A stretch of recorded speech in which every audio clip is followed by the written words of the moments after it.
Hello students, how are you? I hope you all are fine. Today's worksheet is worksheet number 43 for class 8 subject English. This worksheet is based on the chapter lesson. Uh, this worksheet is based on the lesson. This is Jordy's phone continued. In this worksheet, the same chapter is continued here. Earlier also we did many worksheets on this chapter, and in this worksheet also the same chapter is continued. Read the following passage from the lesson.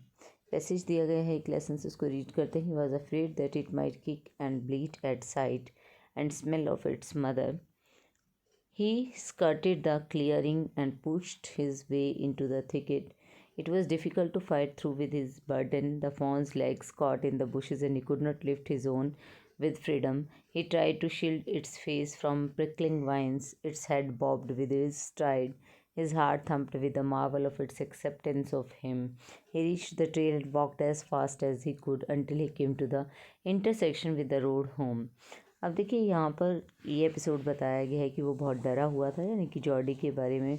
Jordi को डर लग रहा था कि शायद जो fawn है वो किक करेगा और उसे देखकर जो है वो मिमियाएगा, अपनी माँ की महक ढूंढेगा. तो ही स्कर्टेड, उसने क्या किया कि जो भी स्कर्टेड यानी कि जितनी भी जो भी बॉर्डर था उसको उसने साफ़ किया. जहाँ जहाँ पर जो भी रास्ते में उसके आ रहा था सारा क्लियर किया. और उसके बाद उसने बुशेस के अंदर से, थिकेट के अंदर से, थिकेट मतलब बुशी झाड़ियों के अंदर से अपना रास्ता बनाया. और क्योंकि उसने फ़ोन को हाथों में उठा रखा था तो उसके लिए जो है ये बहुत ही डिफ़िकल्ट था वहाँ से रास्ता बनाते हुए जाना इस बोझ के साथ. उसकी जो टांगें थी फ़ोन की वो नीचे बुशेस के अंदर उलझ गई थी और वो अपने आप उनको उठा नहीं पा रहा था. वो अपनी भी जॉडी नहीं चल पा रहा था फ्रीडम के साथ उसको लिए हुए. तो उसने जो है उसके फेस को, फ़ोन के फेस को जो कांटेदार वाइन्स थी, बेलें थी, उनसे बचाने की कोशिश की. नहीं तो उसके फेस पर कांटे चुभ जाते वो झाड़ियों में से निकलते हुए. तो उसने उसे बचाया और उसका सिर जो है भार के कारण झूल रहा था उसकी गोद के अंदर, फ़ोन का सिर. और जो है जॉडी जो है खुशी से जो है खुशी महसूस कर रहा था कि उसने उसको एक्सेप्ट कर लिया है. उसका हार्ट जो है खुशी से झूम रहा था. ही रीच द ट्रेल, वो रास्ते पर पहुंचा और वहाँ पर इतना तेज़ वो चल रहा था जब तक कि वो घर जाने वाले रास्ते पर नहीं आ गया, उस रोड पर नहीं आ गया जो घर की तरफ जाता था. ही स्टॉप्ड टू रेस्ट, वो रुका आराम करने के लिए. And set the fawn down on its dangling legs. It wavered on them, it looked at him and bleated. और उसने वहाँ पर फ़ोन को नीचे रखा और उसकी जो कमज़ोर टांगें थी उनके ऊपर, और वो काँप रहा था और देख रहा था उसकी तरफ और मिमिया रहा था. He said enchanted, I will carry you after I get my breath. तो उसने कहा कि डियर, मैं तुम्हें अभी उठाऊंगा, मैं थोड़ा सांस ले लूँ. He remembered his father saying that a fawn would follow if it had first been carried. He started away slowly. उसे अपने पिता की ये जो है बात याद आई कि फ़ोन को अगर आप पहले बाजू में उठाकर चलते हैं तो उसके बाद वो अपने आप आपका पीछे पीछे चलता है. तो उसने जो है चलना शुरू किया जॉडी ने धीरे धीरे. The fawn stared after him, fawn जो है उसे देख रहा था, घूर रहा था. He came back to it and stroked it and walked away again. फिर वापस जॉडी उसके पास आया, उसको फिर से सहलाया और फिर से चल पड़ा. It took a few wobbling steps towards him. अब फ़ोन ने थोड़े धीरे धीरे कदम बढ़ाया उसकी तरफ कांपते हुए. एंड क्राइड पिटियसली, और वो फिर चिल्लाने लगा. It was willing to follow him, वो उसका पीछा करना चाहता था. इट बिलोंग टू हिम, वो उससे संबंध रखता था. इट वॉज़ हिज ओन, यह उसका अपना था.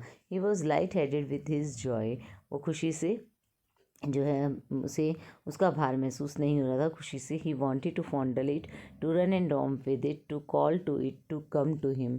जॉडी जो है उसके साथ उसका लाड करना चाहता था, दौड़ना, खेलना, जंप करना, और उसे बुलाना चाहता था. He dared not alarm it. He picked it up and carried it in front of him over his 2 arms. उसने फटाफट जो है उसको चौंकाया नहीं और उसने जो है फटाफट उसे उठाया और अपनी दोनों आर्म्स में रखा. It seem to him that he walked without effort. और अब जॉडी को लग रहा था कि बिना किसी एफर्ट के जो है वो चल पा रहा था. Now complete the following sentences using the hints given in brackets. अब यहाँ पर सेंटेंसेस दिए गए हैं, इनको कंप्लीट करना है हिंट्स को यूज़ करते हुए. तो ये देखिए, dash try to shield its face from prickling vines. किसने ट्राई किया था उसके फेस को कांटों से बचाने की कोशिश किसने की थी? जॉर्डी ने की थी। तो यहाँ पर आएगा answer Jody. Dash wavered on them, dash looked at him bleated. अब देखिए, फॉन वेवर्ड ऑन देम, ठीक है, fawn wavered on them, fawn की टांगों के ऊपर वो जो वॉबलिंग टाइम जो है थी उसकी टांगों के ऊपर जो है, वीक टांगों के ऊपर वो वेवर कर रहा था।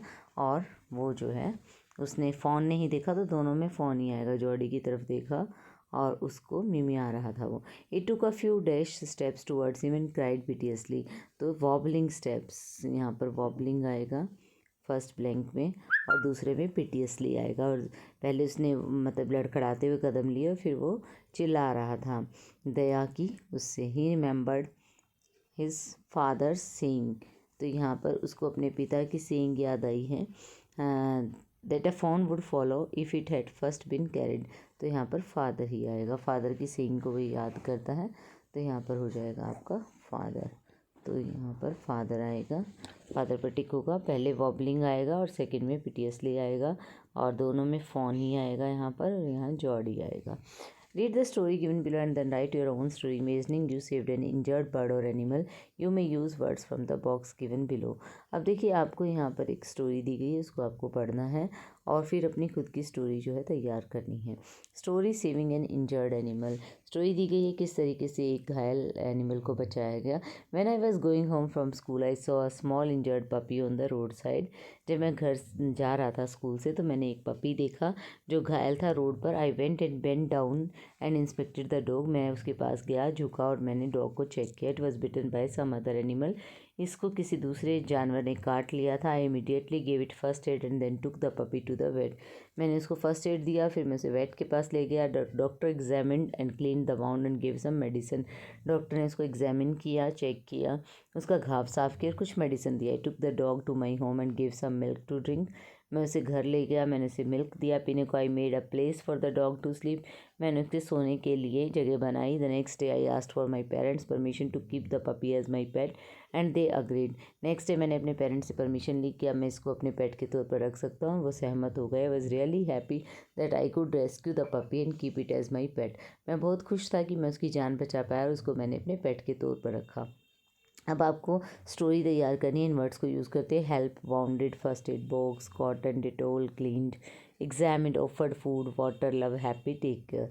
तो ये सब चीज़ें आप यूज़ करते स्टोरी लिख सकते हैं। हमने लिखा है यहाँ पर द लोनली कैट, अकेली बिल्ली। Last week when I was coming home from market, जब मैं मार्केट से घर आ रहा था, suddenly I heard a sound of म्याऊ म्याऊ।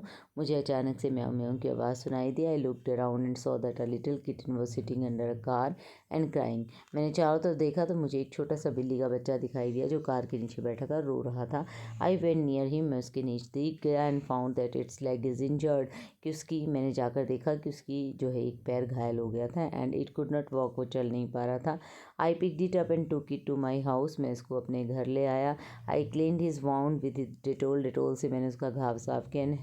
Then gave it first aid. यहाँ पर गेव होगा तो आप हैव की बजाय इसको गेव कर लेना, जी आएगा यहाँ पर, GAVE, gave it first aid. फिर मैंने इसको फर्स्ट एड दिया। Then I took it to vet, फिर मैं इसको वेट के पास ले गया, वेटनरी सर्जन के पास। The vet bandaged its wound, vet ने इसका जो घाव था उसकी बैंडेज करी। Then I gave it some milk, मैंने फिर इसे दूध दिया। It had milk and then felt some relief, इसने दूध पिया फिर इसको कुछ राहत महसूस हुई। इट बिकेम माई फ्रेंड, ये मेरा फ्रेंड बन गया। And I kept it as my pet, मैंने इसको अपने पेट के तौर पर रख लिया। I am very happy that I could save life of a helpless animal, मैं बहुत खुश था कि मैं एक हेल्पलेस एनिमल की जान बचा पाया। तो इस तरीके से आपकी स्टोरी हो जाएगी तैयार। आप चाहें तो कोई और स्टोरी भी लिख सकते हैं। I hope you understood the worksheet. Thank you.